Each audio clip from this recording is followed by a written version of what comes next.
Hello दोस्तों, स्वागत है एक बार पुनः आप सभी का हमारे अपने YouTube channel Shiv coaching classes पर। और दोस्तों आज की इस वीडियो में डिस्कस करेंगे क्लास 12 बायोलॉजी एनसीईआरटी।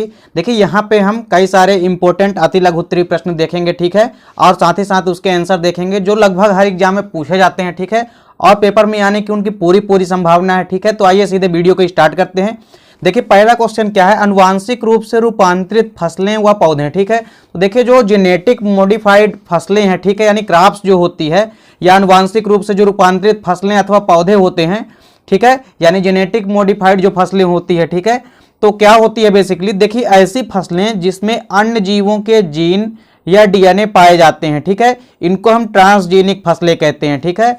क्या कहा दोस्तों हमने कि ऐसी फसलें जिनमें हम अन्य जीवों के जीन या हम कह सकते हैं कि अन्य पौधे या उसके डीएनए जो हैं उसके डीएनए या जीन्स पाए जाते हैं, उसे हम ट्रांसजेनिक फसलें कहते हैं, ठीक है। तो इस प्रकार की फसलें जिसमें अन्य जीवों के जीन्स या डीएनए पाए जाते हैं उसे हम ट्रांसजेनिक फसल अथवा जेनेटिक मॉडिफाइड फसल कहते हैं, ठीक है। चूंकि ऐसी फसलों में अनुवांशिक पदार्थ जो है वो बाहरी जीन के प्रवेश के कारण स्थानांतरित हो जाता है, ठीक है। कोई भी यदि बाहरी जीन प्रवेश करता है तो उसमें अनुवांशिक पदार्थ जो हैं, ठीक है, यानी न्यूक्लिक मटेरियल जो है वो क्या हो जाते हैं, स्थानांतरित हो जाते हैं, और इन्हें अनुवांशिक रूप से रूपांतरित फसलें भी कहते हैं, ठीक है। तो इस प्रकार से ऐसी फसलें जो जिनमें किसी अन्य जीवों के जीन्स या डीएनए का समावेश होता है उसे हम ट्रांसजेनिक फसलें कहते हैं, ठीक है। देखिए बेसिकली जो ट्रांसजेनिक पौधे होते हैं या फसलें होते हैं, इनको तैयार करने का मेनली उद्देश्य क्या होता है या ऑब्जेक्ट क्या होता है, तो देखिए जो भी जेनेटिक मॉडिफाइड फसलें हैं उनको तैयार करने के उद्देश्य क्या है बेसिकली, देखिए पहला उद्देश्य तो क्या होता है कि रोग तथा कीट प्रतिरोधी किस्म के पौधों को उत्पन्न करना, ठीक है। इसके द्वारा रोग प्रतिरोधी और कीट रोधी जो है किस्म पौधे की उत्पन्न की जा सकती है, यानी ठीक है, यानी इसके द्वारा जो हम पौधे को उत्पन्न कर सकते हैं उसमें किसी प्रकार का रोग प्रतिरोधी नहीं होगी, ठीक है। तो ये एक अच्छी किस्म होती है जिसको हम प्राप्त कर सकते हैं इसके थ्रू। देखिए दूसरा ऑब्जेक्ट क्या है कि अधिक आकर्षक तथा सुगंध युक्त वाले पौधों को उत्पन्न करना, ठीक है, और इसके थ्रू ही हम अधिक आकर्षक वाले तथा सुगंध युक्त वाले पुष्प को हम उत्पन्न कर सकते हैं। देखिए तीसरा ऑब्जेक्ट क्या है या उद्देश्य क्या है कि वातावरण में उत्पन्न होने वाले विषम परिस्थितियों का सामना करने में सक्षम पौधों का उत्पादन, ठीक है, यानी ऐसे पौधों का भी उत्पादन कर सकते हैं, ठीक है, जो वातावरण में उत्पन्न होने वाले विषम परिस्थितियों का सामना कर सकते हैं, ठीक है। चौथा देखिए ऑब्जेक्ट क्या है इसका कि पौधे में गुणात्मक रूप से अधिक अच्छे फल, बीज तथा पुष्प का उत्पादन करना, ठीक है, और इसके थ्रू हम अच्छी गुणवत्ता वाले फल एवं बीजों का तथा पुष्पों का उत्पादन या प्रोडक्शन कर सकते हैं। इसके बाद देखिए पांचवा ऑब्जेक्ट या उद्देश्य क्या है कि जो फल एवं सब्जी प्रदान करने वाले पौधे हैं जैसे टमाटर, आलू, केला आदि में वैक्सीन का उत्पादन, ठीक है, इसमें वैक्सीन का भी यानी टीके का भी उत्पादन कर सकते हैं हम इसके थ्रू, ठीक है। अब देखिए इसके बाद क्या है, जो अनुवांशिक रूप से रूपांतरित फसलें होती है, ठीक है, यानी जो जीएम फसलें होती है अर्थात जेनेटिक मॉडिफाइड फसलें होती है, तो अनुवांशिक रूप से जो भी रूपांतरित फसलें हैं इनसे लाभ क्या क्या हो सकते हैं, ठीक है। तो देखिए कभी कभी पेपर में इसके लाभ भी पूछा जाता है, ठीक है। तो देखिए जो अनुवांशिक रूप से रूपांतरित फसलें हैं तो उसके लाभ क्या क्या होते हैं। अनुवांशिक रूप से जो रूपांतरित फसलें हैं, देखिए इनमें फसली पौधों में वांछित फिनोटाइप लक्षण उत्पन्न होता है, ठीक है, यानी यहां पास उच्च क्वालिटी का जो फिनोटाइप लक्षण है वो उत्पन्न किया जा सकता है, ठीक है, यानी यहां पे अच्छी क्वालिटी के पौधे जो है उत्पन्न किए जा सकते हैं। देखिए अगला क्या लाभ है कि ट्रांसजेनिक जो फसलें हैं उनमें विशिष्ट जैव रासायनिक पथ वाले उत्पादों का संश्लेषण किया जा सकता है, ठीक है। अगला क्या है कि इन फसलों में पूर्व से उपस्थित जीव की अभिव्यक्ति को रोकने में सहायता मिलती है, ठीक है, यानी पहले से जो भी पुराने लक्षण इसमें मौजूद हैं तो उन लक्षणों को इसके थ्रू हम रोक सकते हैं और नए लक्षणों का विकास कर सकते हैं।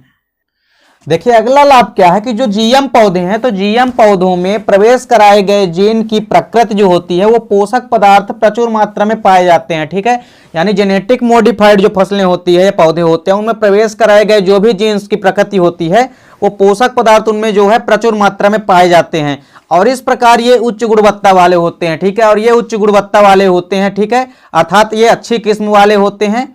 इसके बाद देखिए अगला क्या है कि ट्रांसजीनेसिस के द्वारा जीएम पौधों में विशिष्ट प्रकार की प्रोटीन उत्पन्न करने वाले जीनों को प्रविष्ट कराया जाता है, ठीक है।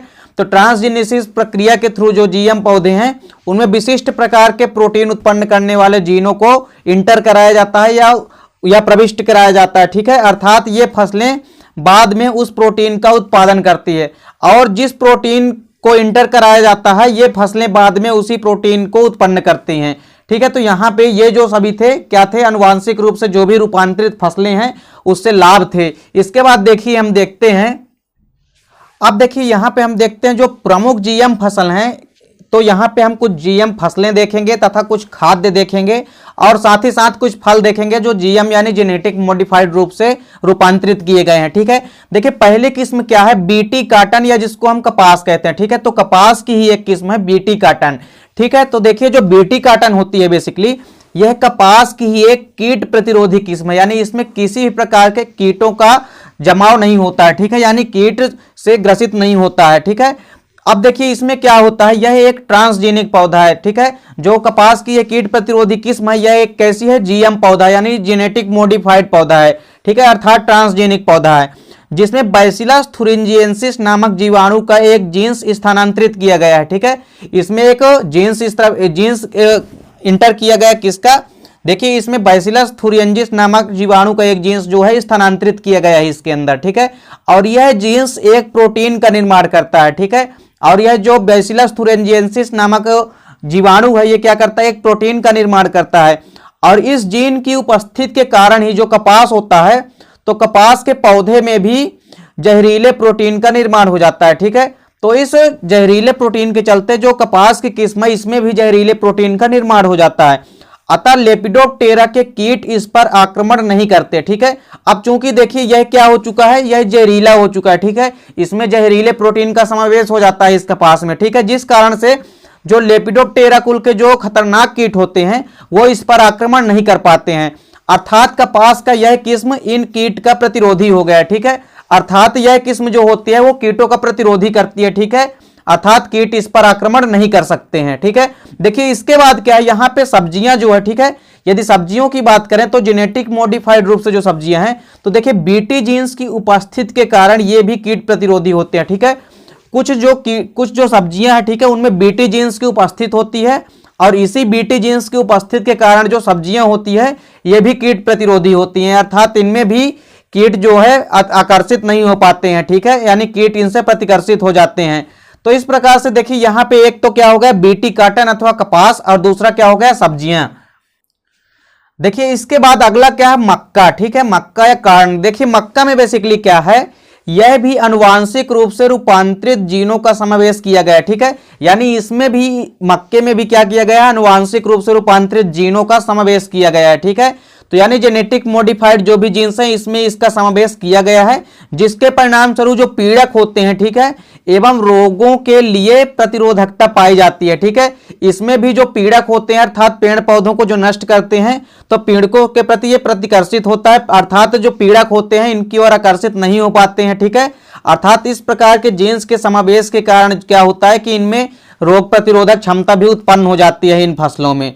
ठीक है, इसके बाद देखिए एक और क्या है रेप ऑयल सीड। ठीक है, तो देखिए जो रेप ऑयल सीड है यह एक नया जीएम पादप है। ठीक है, यह भी एक जेनेटिक मॉडिफाइड पादप है और बेसिकली इसमें क्या होता है, जिसमें वास्टा नामक खरपतवार नाशी के प्रति प्रतिरोधकता पाई जाती है। ठीक है, यानी जो वास्टा नामक खरपतवार होता है वो क्या करता है कि नष्ट कर देता है रेप ऑयल सीड को, लेकिन यह एक नई किस्म है जो रेप ऑयल सीड की, इसमें प्रतिरोधकता पाई जाती है किसके प्रति, वास्टा नामक खरपतवार नाशी के प्रति। यानी जो वास्टा नामक खरपतवार नाशी यहाँ पे होता है वो क्या कर सकता है कि रेप ऑयल सीड पर किसी भी प्रकार से आकर्षित नहीं हो पाता है और रेप ऑयल सीड में क्या होती है प्रतिरोधकता उत्पन्न होती है, जिस कारण से ये किसी भी प्रकार का नुकसान नहीं पहुंचा पाते हैं रेप ऑयल सीड में। ठीक है, इसके बाद देखिए अगला क्या है गोल्डन राइस। ठीक है, बेसिकली गोल्डन राइस की यदि हम बात करें तो गोल्डन राइस जो होती है यह धान की एक जीएम किस्म है। ठीक है, यह एक धान की या ओराइजा सटाइवा की एक जेनेटिक मॉडिफाइड किस्म होती है जिसमें कि विटामिन ए की प्रचुर मात्रा पाई जाती है। ठीक है, इसमें विटामिन ए जो है काफी मात्रा में पाया जाता है। ठीक है, तो यहां पे दोस्तों जो भी अनुवांशिक रूप से रूपांतरित फसलें या पौधे थी, इसके बाद देखिए जो अनुवांशिक रूप से या ट्रांसजेनिक पौधे तैयार करने के जो भी बेसिकली ऑब्जेक्ट या उद्देश्य थे तथा साथ ही साथ जो भी अनुवांशिक रूप से या ट्रांसजेनिक पौधों के लाभ थे उसको हमने आपको कराया। इसके बाद देखिए कुछ यहाँ पे हमने खाद्य फसल और फलों और सब्जियों के बारे में बताया जो कि जेनेटिक रूप से मॉडिफाइड किए गए हैं। ठीक है, तो उम्मीद करता हूं दोस्तों कि आपको समझ में आ गया होगा। दोस्तों यह पेपर में अक्सर पूछे जाते हैं, तो इन क्वेश्चनों को आप अच्छे से तैयार कीजिए। दोस्तों उम्मीद करता हूं कि वीडियो आपको पसंद आई होगी। दोस्तों यदि वीडियो आपको अच्छी लगे तो लाइक और कमेंट कीजिए, साथ ही साथ दोस्तों के बीच शेयर कीजिए। मिलते हैं दोस्तों नेक्स्ट वीडियो में, तब तक के लिए जय हिंद, वंदे मातरम।